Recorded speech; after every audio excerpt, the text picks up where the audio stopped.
You're sitting across from someone who's smiling, saying all the right things. Everyone around you is nodding, relaxed, buying it completely. But something in you won't settle. It's not a thought exactly, more like a frequency. A half-second delay in their laugh, the way their eyes moved before the words came out, the specific word they chose when a dozen others would have been more natural. You don't say anything. You've learned not to. But 3 weeks later, everything you sensed in that moment turns out to be exactly right, and instead of feeling validated, you feel tired. Because this isn't the first time, and you already know it won't be the last. This is not a video about intuition as a superpower. This is a video about what it actually costs to see what other people don't, and why the people who carry this ability are often the loneliest ones in the room. Welcome to Human Thinking Lab. Let's get into it. Why some brains work this way before we talk about the weight of this, we need to understand where it comes from. Because this isn't mystical, and it isn't random. There's a concept in psychology called latent inhibition, the brain's built-in filter for deciding what information is worth paying attention to. For most people, this filter runs aggressively. Background noise, a shift in someone's posture, the slight oddness in how a sentence was constructed, gone. Filed away before it ever reaches conscious awareness. That's not a flaw. It's efficient.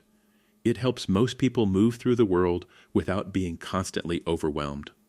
But some people have a significantly lower latent inhibition threshold. More gets through. More signals, more details, more data.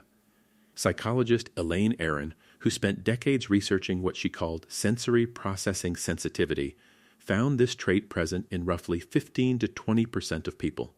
At its core, it isn't about being fragile or overly emotional. Those are the lazy descriptions. It's about processing depth. The brain takes in more, holds it longer, and cross-references it against everything it already knows before letting it go. Add to that what researchers call theory of mind, the brain's ability to model what another person is thinking and feeling, and you get something specific. You don't just notice the microexpression, you automatically generate a hypothesis about why it's there. You see the mask, and your brain immediately starts constructing the face underneath it. That process happens fast, faster than language, which is why people who experience it often can't explain how they knew something. They just did. But here's where it gets complicated. Seeing clearly is not the same as being believed, and being believed is not the same as being safe. The Cassandra problem in Greek mythology, Cassandra was given the gift of prophecy and cursed so that no one would ever believe her. She watched Troy burn. She had warned them. No one listened. Most people who carry this level of perceptiveness know this feeling in a personal way. They meet someone new. Within 20 minutes, something registers, an inconsistency, a pattern, a quality in the attention that feels performed rather than genuine. They mention it to a friend. The friend tells them they're overthinking it. 6 months later, that person reveals exactly the character that was visible from the beginning. The perceptive person is not celebrated for being right.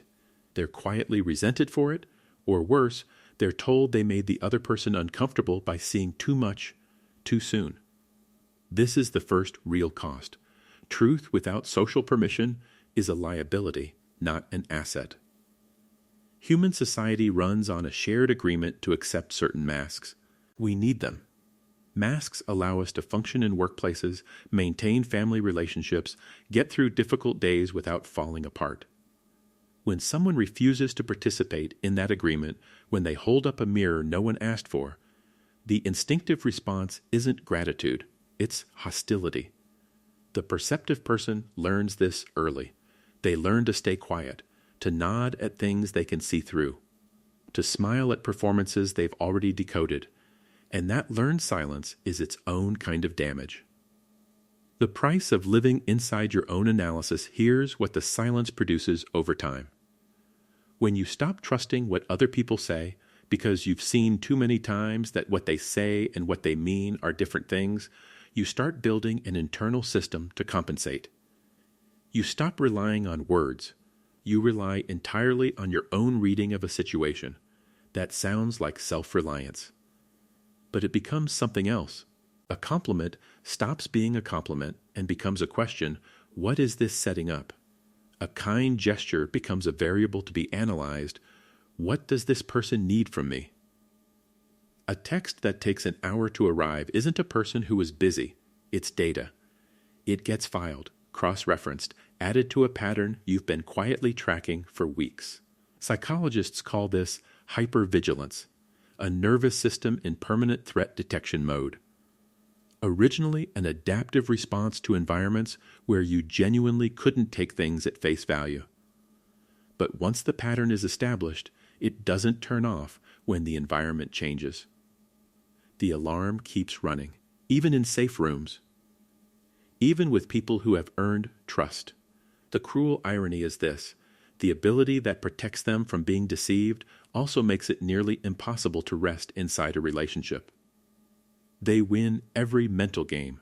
They are almost never blindsided, and they are almost never fully present. They know the cost of every rose before they've had a chance to smell it. The invisible weight there's a third cost that rarely gets named. It's the specific loneliness of watching something unfold, seeing the cracks, understanding exactly how it ends, and having no legitimate place to put that knowledge. They're at a celebration. Everyone is happy. But through one glance, one carefully chosen sentence, one silence that lasted slightly too long, they already know something is wrong underneath the surface. And they raise a glass anyway, and they say the right words, and they carry that knowledge home alone. Or they watch someone they care about get slowly diminished by a relationship or a job or a dynamic that everyone else has labeled as fine. They see it clearly. But intervening means taking away the protective story that person is using to survive, so they stay quiet, and they absorb it. This is what it means to be an emotional container for truths no one else is holding. Over time, this creates something that isn't quite depression and isn't quite anxiety. It's a low-grade chronic exhaustion.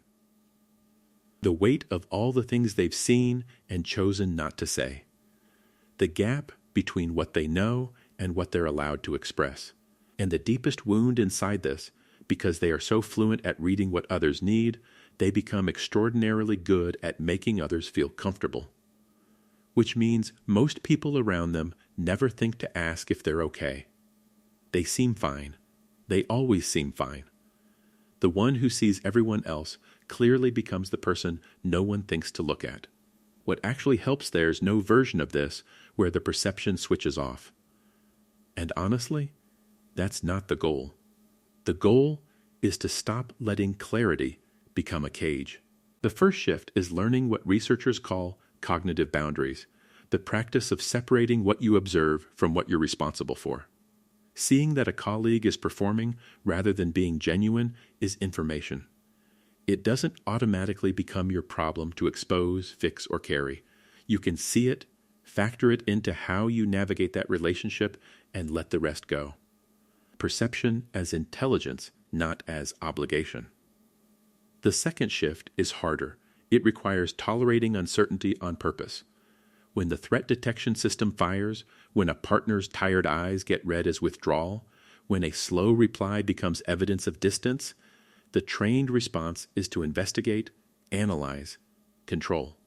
The healthier response is to sit with the 20% uncertainty without letting it consume the 80% of what's actually present and good. This doesn't come naturally to someone who built their entire psychological architecture around never being caught off guard. It has to be practiced. It feels like risk. It is risk. But the alternative is spending your entire life solving problems that don't exist yet, inside relationships you've already half exited in your mind. The third shift is allowing yourself to be readable. People who see clearly often become masters of opacity. They give nothing away, because experience has taught them that being known is being exposed. But invisibility has its own cost.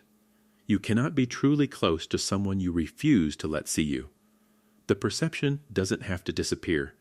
It just needs to stop being the only language you speak. If this video has described something you've lived, the exhaustion, the loneliness, the chronic gap between what you see and what you can say, I want you to sit with one question. Not what do you notice about other people, but when was the last time you let someone notice you? That's where it changes. If this resonated, share it with someone who sees too much and says too little. They'll know exactly what you mean. This is Human Thinking Lab. Subscribe if you want to keep going deeper.